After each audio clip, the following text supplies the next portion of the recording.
Alors, merde, j'ai peut-être commencé de parler avant que la vidéo commence. Alors, il est 22h30 à peu près. Et j'ai décidé de lancer une vidéo dans la rue, en marchant. C'est pas le même format que d'habitude. Mais j'aime beaucoup en fait. C'est super agréable de pouvoir marcher en même temps que de réfléchir.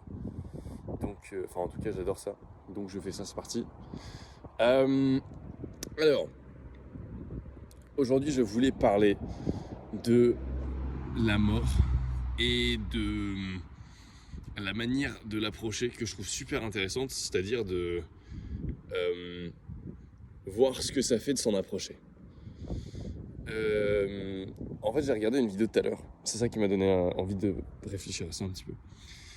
J'ai regardé une vidéo tout à l'heure au sujet de... C'est marrant, je suis pas symétrique de la face.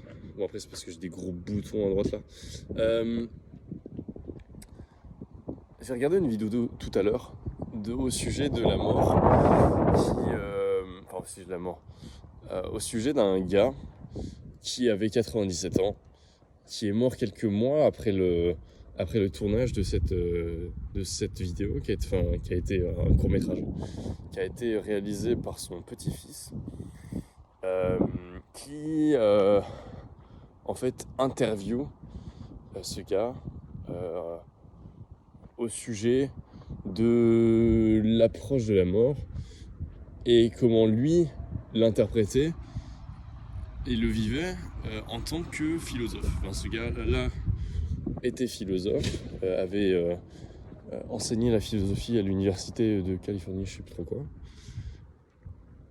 Et bref, il avait écrit un livre sur la mort, et donc on voulait avoir son avis, enfin son petit-fils voulait avoir son avis à ce sujet, alors que justement il y faisait face.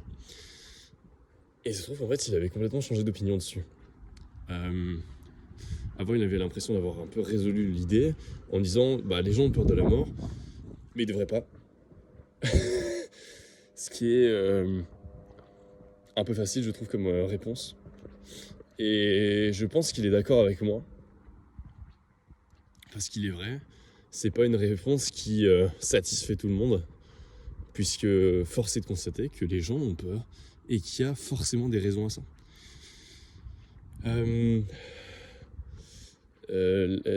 Déjà un truc qui a été relevé par un commentaire, enfin voilà le seul commentaire que je l'ai lu, c'est que les gens n'ont pas forcément peur de la mort en elle-même, les gens ont peur de mourir. La différence est que en vrai ce qui fait peur c'est le processus du mourir, c'est la manière dont on meurt, c'est la douleur. Ça fait peur. Je vais éviter de mourir justement parce que là les gens conduisent un peu comme des pieds. Et ça c'est vrai déjà dans un premier temps. Et dans un second temps, les gens ont peur de mourir aussi parce qu'ils ont l'impression de pas avoir assez vécu. C'est ça qui est assez marrant, que je trouve complètement paradoxal. C'est que les gens ont à la fois... J'ai cru que c'était mon prénom qui était écrit. À la fois peur de mourir et pourtant n'investissent pas leur vie comme ils en auraient envie. Comme si la vie, en même temps, n'est jamais morte en fait. C'est ça le truc. C'est-à-dire comme si la vie nous était donnée, qu'elle nous était acquise. Et la vérité, c'est qu'en fait, pour apprendre que la vie n'est pas acquise, il faudrait mourir. Sauf que mourir, c'est définitif et on peut pas vraiment sentir le détachement de la vie. Il faudrait tellement, je pense, conceptuer l'idée de pouvoir mourir pour s'en détacher. Ce serait un processus très long potentiellement. Enfin bref, je sais pas exactement. Tout ça pour dire, je reviens à ce qui a été mentionné dans la vidéo, qui est que le gars de 97 ans, qui d'ailleurs s'appelait Herbert Fingaret, je crois, je sais plus exactement. Ce mec-là, et dit pouvoir enfin être capable de profiter des moments, enfin du présent en fait en général. Il dit que il prend l'exemple des feuilles des arbres qu'il contemple, qu'il observe, et il dit regretter ne pas l'avoir fait plus tôt. Et c'est ça le truc qui est un peu surprenant, c'est cette notion de regret. Comment ça se fait que on en est à réaliser le regret alors qu'on est si tard en fait, c'est ça le truc. Comment est-ce qu'on peut se rendre compte de la valeur de la vie alors qu'on n'y a plus accès quasiment? Comment ça se fait que c'est au bout qu'on se rende compte de ce qu'on aurait dû faire tout le long?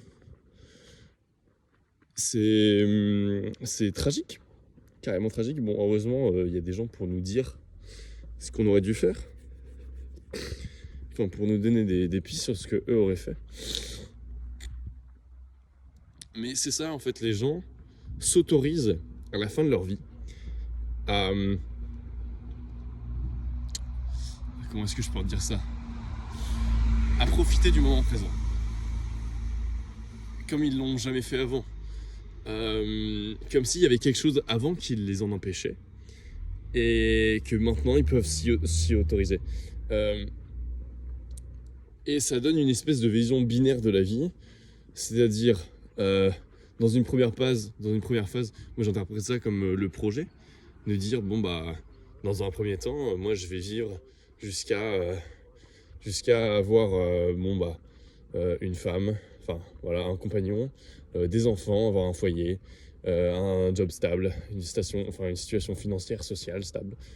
Et une fois que j'aurai eu tout ça, bah c'est bon, la vie est faite et puis là je pourrais profiter.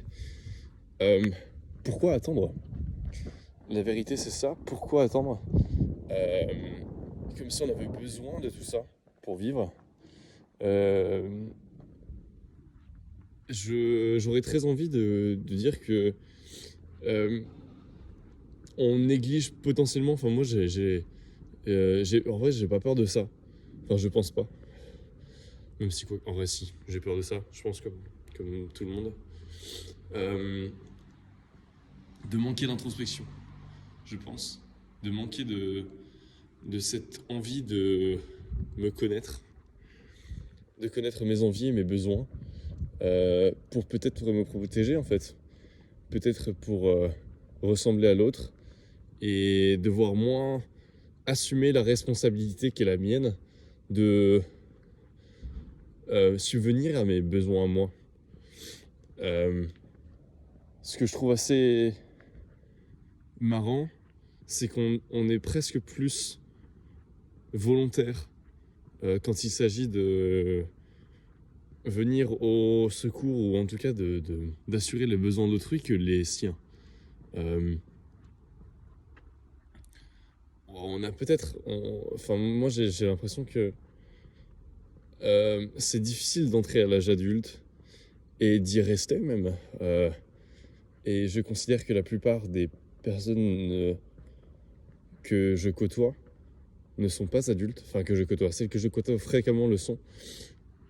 J'espère. Mais celles de la vie de tous les jours, pas forcément. Si la définition d'un adulte, c'est la personne qui est capable de prendre responsabilité de tout ce qui doit l'être, et notamment de sa personne. On a tendance j'ai eu tendance à croire que la personne adulte, c'était la personne qui était capable de prendre soin des autres et être capable d'assumer la responsabilité d'autrui, notamment par exemple d'un enfant. Je suis pas d'accord maintenant en fait. Pour, selon moi, être capable d'assumer la responsabilité réelle, pleine de la parentalité par exemple, il faut déjà être capable de s'assumer soi, d'assumer sa différence, son unicité. Et c'est pas donné à tout le monde en fait. C'est pas donné à tout le monde d'être capable subir le regard de l'autre. Et d'en tirer toutes les leçons. Et d'en tirer tout ce que... d'en tirer dans le moment présent, au-delà de ça. Je sais même plus, je me suis perdu dans le fil de mes pensées. J'essaie de retrouver par rapport à l'endroit où j'étais, ce dont j'étais en train de parler.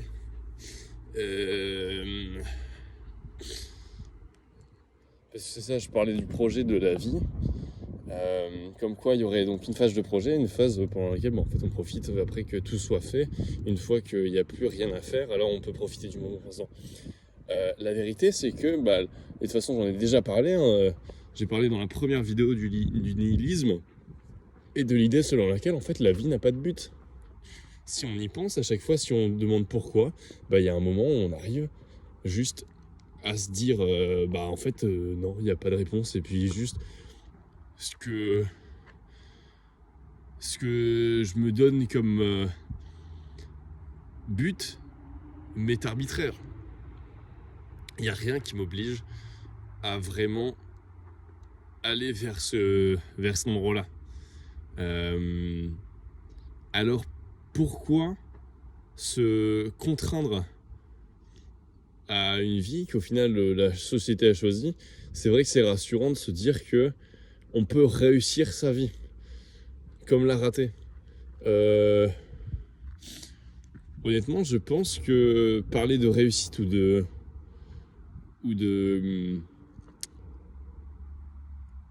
d'échec, c'est pas adapté.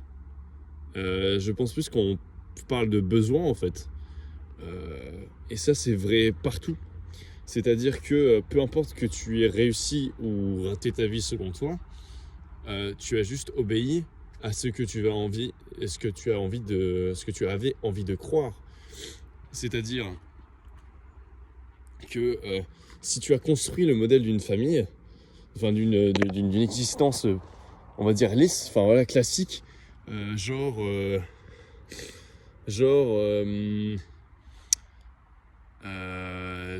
j'épouse une femme, j'ai 2 enfants, j'ai une situation stable financièrement, socialement, voilà. T'aurais été capable de suivre le modèle classique de la société, et peut-être que c'est ce dont tu avais besoin. Mais pour autant, est-ce que c'est vraiment ce dont tu avais envie? Ça, c'est une autre chose. Est-ce que c'est pourtant grave de ne pas avoir essayé d'explorer cette envie? Non, parce qu'il n'est jamais trop tard pour le faire. Et la preuve en est, cet homme-là, qui avait 97 ans, a goûté au présent, est content de l'avoir fait. Bon, certes, il regrette de ne pas l'avoir fait plus tôt, mais de toute façon, ça n'avance à rien au final. Parce qu'il va quand même mourir, et ça va rien changer. Et c'est ça aussi, un truc un peu fou, c'est que on va tous mourir, quoi. On va tous mourir, et qu'est-ce que ça va avoir changé d'avoir vécu d'une façon ou d'une autre? Alors ça, est-ce que ça répond à quoi que ce soit? Certes, peut-être que ça apporte une espèce de paix intérieure momentanée. C'est vrai pour moi, hein. C'est vrai que quand je pense un petit peu à l'immensité, quand je fais l'expérience moi j'aime bien cette expérience-là, je ne sais pas si vous la connaissez. C'est, imaginez-vous à l'endroit où vous êtes, et dézoomer progressivement. Donc voilà, en fait c'est très très marrant, notamment quand on parle de conflits. On parle de conflits un peu con. C'est très vite dit, hein. Mais par exemple les conflits de religion. Et imaginez des mecs qui se tapent dessus, voilà, nanana.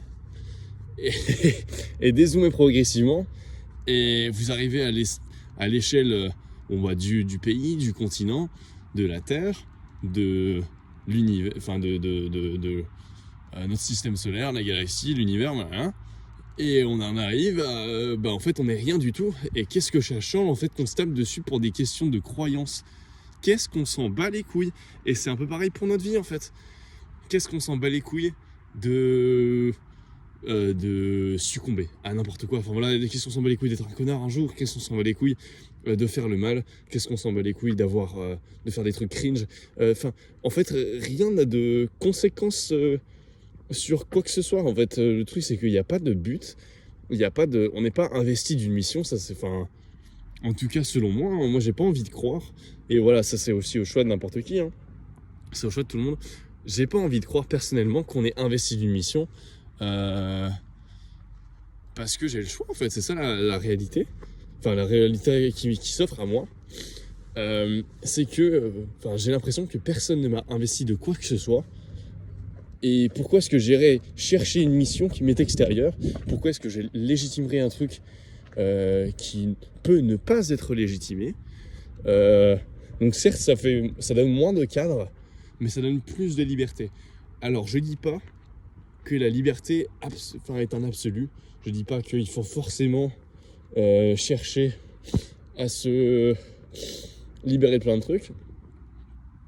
Parce que des fois, on n'est juste pas capable de l'assumer. Il y a des fois, il nous faut un cadre, et puis c'est très cool d'avoir un cadre. En fait, c'est une expérience comme une autre. Là, ici, je veux dire que j'ai plus besoin, en tout cas pas en ce moment, d'être investi de quelque chose pour me donner une direction. Personnellement, ce en quoi je crois, c'est de dire que ce qui me dirige, c'est mes pulsions. Bon, ça, c'est un peu psychanalytique. C'est l'idée, j'en ai parlé dans la dernière vidéo. Qui est comme celle-là est méga longue. Et que donc, qui donc n'a pas été plus vue que ça. Et je trouve ça super dommage parce que j'adore cette vidéo. Enfin, genre vraiment, ce dont j'ai parlé, c'est ma passion, mon cœur, mon corazón. Et je sais même plus ce que je disais. D'ailleurs, j'ai regardé des vidéos de Julien Santini, là, c'est trop drôle. Il passe sur France Inter. Bref, rien à voir. Je parle d'humour. Je considère que je suis dirigé par mes pulsions. Les pulsions, bon, c'est un petit peu les forces psychiques primaires, on va dire. Si je dois utiliser des termes un peu barbares, c'est-à-dire en gros des trucs qui nous tendent, qui nous font tendre vers des expériences. Voilà, des expériences dont on a très bien conscience qu'elles vont nous faire vivre des émotions, certaines émotions. On sait par exemple que un truc très con, dormir, ça nous repose. Ça, on en a une envie, certes, mais la pulsion derrière, c'est la pulsion de repos, c'est la pulsion on va dire, de calme. Et heureusement, elle est légitimée. Mais il y en a certaines qui ne le sont pas, qui ne le sont pas par des normes sociales, par le cocon familial, voilà. Genre par exemple, un truc tout con, l'homosexualité, si elle apparaît, c'est ça peut être réprimé, par exemple, ça peut être réprimé au sein de la famille, on va dire une famille très très tradie, t'as pas envie de parler de ton homosexualité, ça se comprend. Si t'as des pulsions, on va dire, ça c'est un truc un peu plus hardcore, pédophile, là la société, il y a personne qui va en vouloir en parler, tu vois, à part moi, parce que je trouve ça ultra, en vrai j'y connais rien du tout, et je trouve ça genre intéressant, un profil aussi extrême, parce que franchement c'est ça, c'est une perversion, hein. J'y connais pas grand chose, et j'ai pas du tout envie de légaliser le truc, tu vois. D'autant plus que ça a des conséquences de fou furieux, c'est un truc de malade ça. Mais d'un point de vue psychologique, c'est quand même un truc de zinzin. C'est une ressource, je trouve, qui est méga intéressante. Bref. Qu'est-ce que je disais ? Je sais même plus, merde. Oui, les pulsions, donc oui, si t'as des pulsions pédophiles. Oh putain, un rat mort. Oh, c'est chiant ça. Je crois qu'il est crevé, vraiment. Ouais, non, il va plus bien. Pédophile, là, personne va vouloir en parler. Et bon, là, c'est un peu. Ouais, c'est ça, c'est un cas extrême. il n'y a pas intérêt à passer à l'acte pour des raisons qui sont complètement juste humaines. Mais dans des cas moins extrêmes, par exemple la pornographie. La pornographie, en général, c'est assez tabou, même si ça se démocratise. Il y a quand même pas mal de gens des grosses communautés qui sont contre, notamment les communautés nofap, qui font des espèces de streaks, de genre 365 jours sans porno. Ok, pourquoi pas. Même si je suis pas d'accord, je suis pas partant pour cette pratique. Je trouve qu'elle est pas complètement bénéfique en fait. C'est pas exactement ça qui va nous libérer. Bon, c'est un tout autre débat. En vrai, j'ai envie d'en parler. Pourquoi est-ce que le nofap c'est pas ce que je recommanderais contre la pornographie. Alors, étrangement, le meilleur remède que je recommande contre la pornographie, en fait, c'est de diaboliser le truc. C'est-à-dire que la pornographie, en fait, n'est qu'un symptôme. Je considère que... Et en vrai, je vous invite à réfléchir un peu là-dessus. En fait, si un problème apparaît, si par exemple une addiction apparaît, si une perversion apparaît, c'est pas à cause de l'objet. Notamment, si il y a une addiction, le problème n'est pas la drogue, le problème n'est pas l'objet de l'addiction, le problème n'est pas le jeu vidéo. Par exemple, si c'est addiction aux jeux vidéo, ça va pas être le fait qu'en fait les jeux vidéo existent. La vérité, c'est que les jeux vidéo ne sont là que pour exploiter des failles. Les failles existent parce qu'on est imparfait, certes, même si on peut travailler dessus. Et c'est pour ça que je considère que le problème n'est jamais l'objet. Et je trouve aussi que c'est très très con en fait de parler de... après, c'est un petit peu utopiste aussi. Je vais dire pourquoi. Je trouve que c'est un petit peu con en fait de faire des cures de désintox, notamment des cures de désintox de réseaux sociaux, ce genre de trucs. Ça ne résout pas le problème en fait. Certes, ça peut en fait améliorer l'image de soi en se disant ah bah oui en fait je suis capable de vivre sans. Ça peut ouvrir d'autres possibilités en se disant en effet oui tout à fait je peux vivre sans. Ça peut et pour moi ça a été un vrai changement puisque j'ai fait une cure de désintox de jeux vidéo parce que j'ai été addict aux jeux vidéo. Et en effet ça a fait un vrai changement. Cependant je tiens à préciser qu'en fait c'était une cure de désintoxication qui était volontaire et même autonome en fait. C'est moi qui ai voulu et c'est de ma propre personne, de mon propre chef, sans aucune personne qui me l'impose ou qui me le conseille. C'est de mon propre chef, par dégoût de la chose et c'est pour ça que ça a eu des conséquences favorables. Mais la réalité, c'est que si c'est fait parce que c'est proposé par autrui ou parce que c'est comment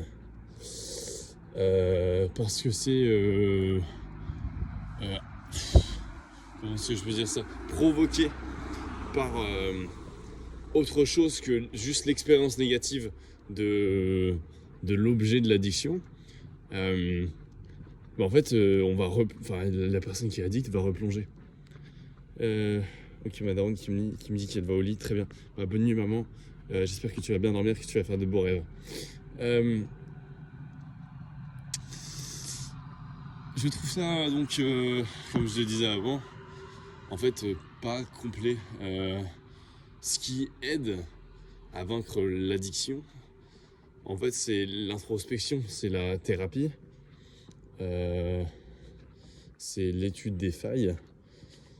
Et en fait, l'addiction, la vérité, c'est que c'est pas un souci, c'est un remède. C'est une manière de se protéger de la vie et de ses difficultés. Mais ça n'a rien de... En fait, c'est tout de personnel. La vérité, c'est que c'est un rapport entre la substance et la personne. La substance n'a rien de problématique en elle-même. On connaît tous quelqu'un en fait qui a testé des substances et qui n'a pas du tout été addict. Moi, la première personne, j'ai testé la cigarette, je ne suis jamais tombé addict. J'ai testé l'alcool, je ne suis jamais tombé addict. J'ai testé le cannabis, pareil. Mais il y a des gens pour qui c'est vrai. Il y a des gens qui tombent addicts,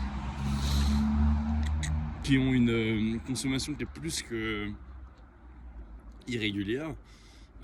Et ça a tout à voir non pas avec la substance en elle-même, mais bien avec eux. Et la vérité, c'est que ça pouvait être avec complètement autre chose en fait. Certes, c'est peut-être avec la clope, mais ça aurait pu être avec l'alcool, ça aurait pu être avec n'importe quoi d'autre qui apporte le réconfort dont la personne a besoin. Oh, j'ai des petits rots qui me remontent.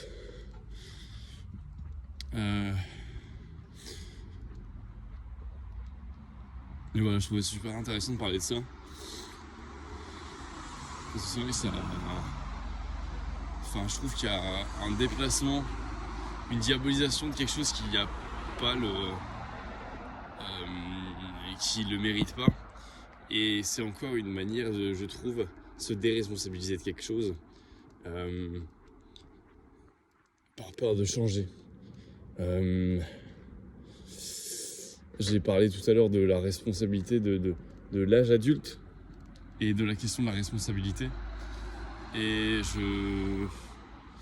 je trouve qu'il y a un lien assez fort en fait entre les deux, entre l'addiction et la responsabilité. En ce sens que la substance est prise pour déclencheur en fait, alors que le déclencheur lui-même c'est nous et c'est notre incapacité à nous gérer, à faire face à nos propres problèmes, à notre incapacité à faire face à l'anxiété, à faire face au manque. Et enfin en vrai je peux en parler parce que c'est vrai que ça a été mon cas et de parler en quoi ça a été important pour moi, même si j'ai pas été dans un cas de dépendance forte. Je peux tout à fait dire que c'était vraiment pour moi essentiel et que je considérais pas la vie sans, ce qui est en fait un petit peu le propre de l'addiction quand même, hein, c'est de se faire dépendant en fait. Dans mon cas, j'avais un clair manque d'estime de moi et je suis tombé dans les jeux vidéo grâce à cause de l'hypercompétitivité, excuse-moi. C'est un univers qui en permanence peut jauger de la valeur d'un joueur, en tout cas de sa performance par rapport à celle des autres. Et ça, c'est propice à... Enfin, c'est un terreau pour l'addiction. Parce que déjà, c'est un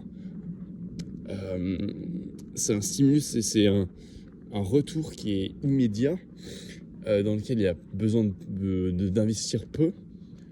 C'est-à-dire de se mobiliser peu en fait, hein, de se responsabiliser peu. Il n'y a pas en fait il n'y a pas de notion d'effort, ce qui est très présent chez les addicts. Il n'y a pas en fait une addiction qui requiert de l'effort, c'est pas une addiction. Et donc là on pourrait penser par exemple à l'addiction au travail, on se dit en fait c'est complètement c'est un contresens le truc, parce que bien sûr que les personnes qui travaillent font des efforts. Le problème étant que l'effort il est déplacé ici, notamment même dans les jeux vidéo. L'effort il est intellectuel et il n'est pas du tout introspectif comme on pourrait parler de responsabilité.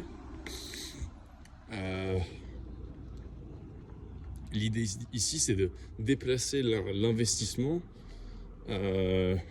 pour donner une valeur à une activité qui n'apporte rien à la problématique en fait. C'est-à-dire que là, en fait, on investit dans un espèce de puissant fond. Je vais peut-être changer de direction, je vais carrément changer de direction. On investit, putain, ouais, les mecs qui me font flipper derrière. On investit dans une situation. Je vais vite rejoindre la rue principale. Est-ce que je suis suivi? Non. On investit dans une situation qui est dans un puissant fond. C'est ça l'image. Dire qu'en fait,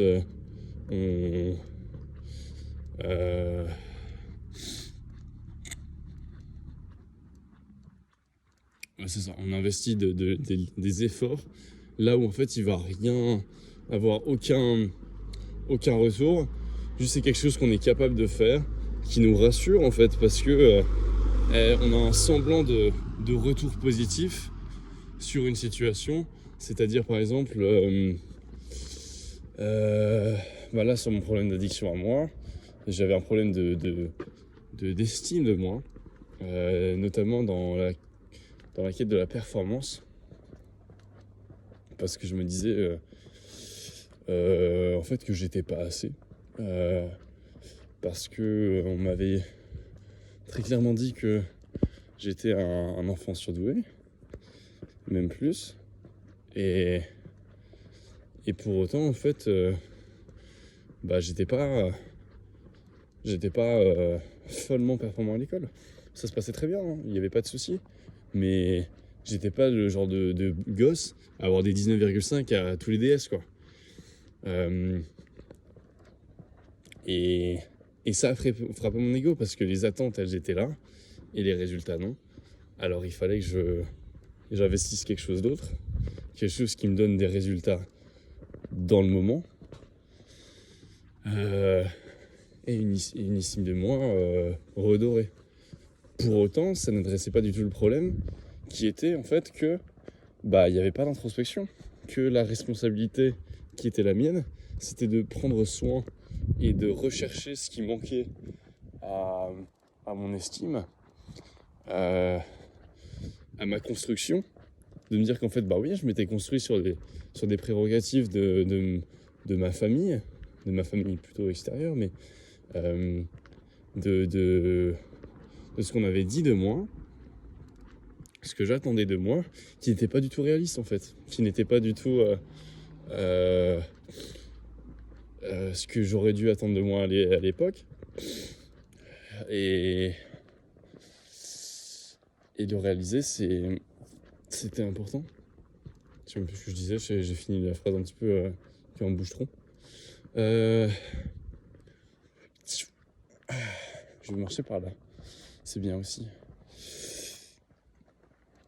C'est très cool comme histoire, j'aime beaucoup. Je sais pas si je vais la poster celle-là honnêtement. Je vais peut-être, je pense, juste la garder sur mon téléphone. Et ça me fera un petit peu de quoi pour réfléchir plus tard.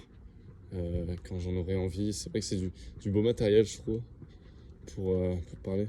Au pire, je la mettrai sur YouTube et puis il y aura peut-être des gens qui vont la regarder, il y aura peut-être des gens qui vont pas le faire. Mais de toute façon, je pense que la chaîne YouTube, elle n'a pas vocation à faire du chiffre ou à faire des vues. Enfin, c'est pas quelque chose de qualitatif. C'est pas non plus on va faire un télé. C'est pas non plus quelque chose de quantitatif. C'est pas un projet qui est fait là pour être bien mené. C'est pas quelque chose qui est fait pour être beau. Si jamais il y a des vidéos qui sont belles, c'est cool. Si jamais je me tue pour faire quelque chose de réussi, putain, par contre il y a des bouilles. Là le rail s'est fait pour les dessus et il est pas beau.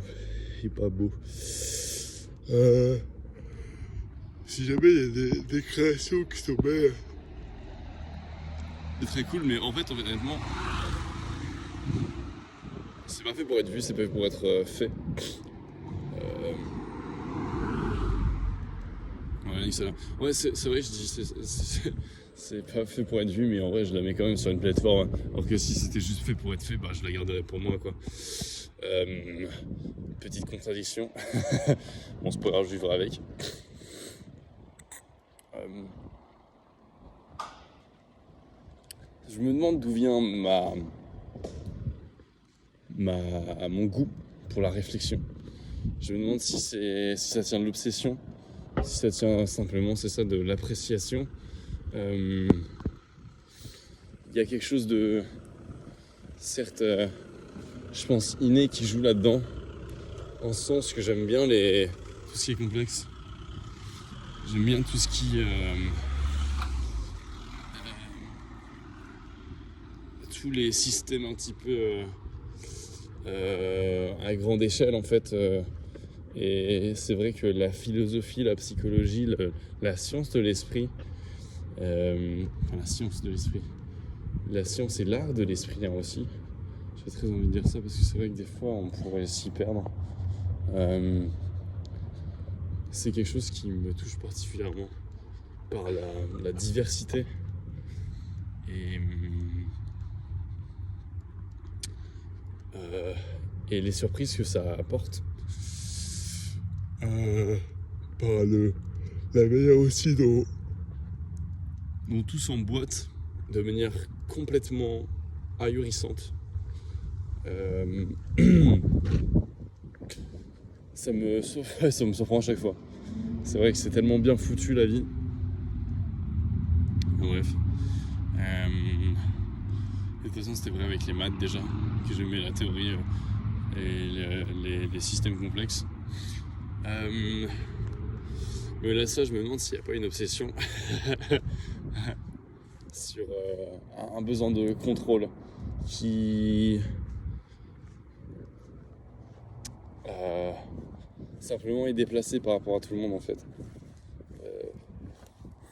C'est vrai que c'est toujours plus agréable de vivre avec le contrôle et que, en fait, si on y a goûté, on ne pourra jamais vraiment plus s'abandonner à soi-même. C'est ça qui est assez paradoxal, c'est que le philosophe ou le sage qui décide d'abandonner, on le voit pas, mais je suis en équilibre un petit peu, c'est pour ça que c'est pas très stable. Le sage qui accepte de tout abandonner, c'est celui qui sait qu'il peut le faire. Et en ça, il est dans le contrôle, en fait. Et je pense que aucun être humain n'aurait l'idée de s'abandonner et de céder à ce que la vie lui a à offrir sans savoir que la vie va lui offrir. Et très honnêtement, personnellement, je n'ai pas envie de faire confiance aux personnes qui croient on n'est jamais mieux servi que par soi-même. J'ai envie d'abord de me convaincre que c'est la bonne marche à suivre avant de m'abandonner à ça. Déjà parce que je me crois capable de le faire. Et dans un deuxième temps, parce que je crois tout aussi capable les autres personnes de se tromper. Bref, mais putain, c'est marrant à quel point ma joue droite elle est moche alors que ma joue gauche elle est... Bref. Tiens, l'arbre mort. Ouais. Oui. Je me demande si je vais pas arrêter la vidéo ici parce que ça devient lent. Peut-être que je le mettrai demain sur YouTube. Bah, je sais pas. On verra. Saul. Et ouais, si, je pense que je vais mettre sur YouTube parce que je vais peut-être pas la regarder sur mon téléphone parce que c'est 40 minutes de vidéo. C'est super long. Donc bref, ça fut une discussion intéressante. Je sais pas du tout si je vais mettre ça sur YouTube. Si jamais c'est le cas, petit miracle. Donc si jamais il y a des retours, si jamais des personnes veulent interagir à ce sujet, let's go. Et puis sinon, je vous souhaite une bonne nuit. Voilà, ça va se passer comme ça. Qu'est-ce